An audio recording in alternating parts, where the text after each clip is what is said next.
As usual ഭംഗിയായി കഴിഞ്ഞു. 5 ദിവസത്തെ കലോത്സവം, 63ാമത് സംസ്ഥാന കലോത്സവം തിരുവനന്തപുരത്ത് ഇന്ന് അതിൻ്റെ തിരശ്ശീല വീഴുകയാണ്. ഏതാണ്ട് ഈ 5 ദിവസം കൊണ്ട് ഏകദേശം 1,60,000 ആൾക്കാർക്ക് ഭക്ഷണം കൊടുത്തു കഴിഞ്ഞു. ഇതുവരെ വലിയ പരാതികളൊന്നും രജിസ്റ്റർ ചെയ്യപ്പെട്ടിട്ടില്ല. എല്ലാവർക്കും തൃപ്തിയായി എന്നാണ് അറിയാൻ കഴിഞ്ഞത്. അപ്പോൾ അവരുടെ സന്തോഷത്തിൽ ഞങ്ങൾ അഭിമാനിക്കുന്നു, ഞങ്ങൾക്ക് സന്തോഷം. അതുതന്നെ ഞാൻ പറയാം, ഈ കഴിഞ്ഞ 5 ദിവസം കൊണ്ട് ഒരു 1,60,000 ആൾക്കാർക്ക് ഭക്ഷണം കൊടുത്തു കഴിഞ്ഞെന്ന് പറയും. എൻ്റെ ലോകമേ അടുക്കളയാണ്, എൻ്റെ ഉള്ളിൽ നിന്നുകൊണ്ട് ചെയ്യാവുന്നതെല്ലാം ചെയ്യും. ഇതുവരെ ചെയ്ത് കിട്ടിയതിനെല്ലാം നന്ദി, ഇനി വരാൻ പോകുന്നതിനും നന്ദി, അത്രമാത്രം.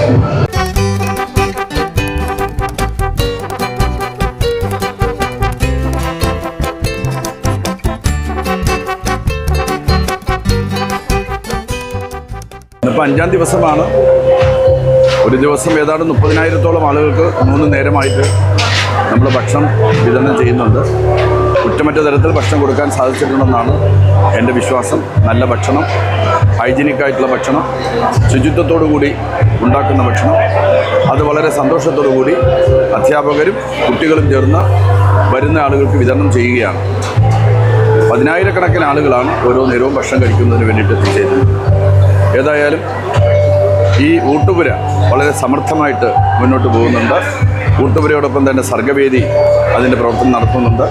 ചരിത്രത്തിൽ ആദ്യമായിട്ടാണ് ഒരു വരണ്ട ഊട്ടുപുര എന്ന അവസ്ഥ മാറി കൗമാര കലോത്സവത്തിൻ്റെ എല്ലാ ഉള്ളടക്കത്തിലും പെടുന്നതായിട്ടുള്ള ഒരു ഊട്ടുപുര സജ്ജമാക്കാനായിട്ട് സാധിച്ചത്. ഏതായാലും ആയിരക്കണക്കായിട്ടുള്ള വളണ്ടിയർമാരാണ് കഴിഞ്ഞ 5 ദിവസക്കാലത്തെ സേവനങ്ങൾക്കായിട്ട് ഇവിടെ എത്തിയിട്ടുള്ളത്. എല്ലാവർക്കും അതിൻ്റെ പ്രത്യേകമായിട്ടുള്ള അഭിവാദ്യങ്ങൾ ഞാൻ നേരുന്നു. ഇതിനോട് സഹകരിച്ച മുഴുവൻ ആളുകളും, പഴയടത്തിൻ്റെ കാര്യം പ്രത്യേകിച്ച് പറയേണ്ടതില്ല, അദ്ദേഹം ഏറെ ശ്രദ്ധിക്കപ്പെട്ട ഒരു പാചക വിദഗ്ധനാണ്. ഇവിടെയും ഒരു അക്ഷയപാത്രം പോലെ ഒരു ബുദ്ധിമുട്ടുമില്ലാതെ അദ്ദേഹം പാചകം ചെയ്തുകൊണ്ടേയിരിക്കുകയാണ്.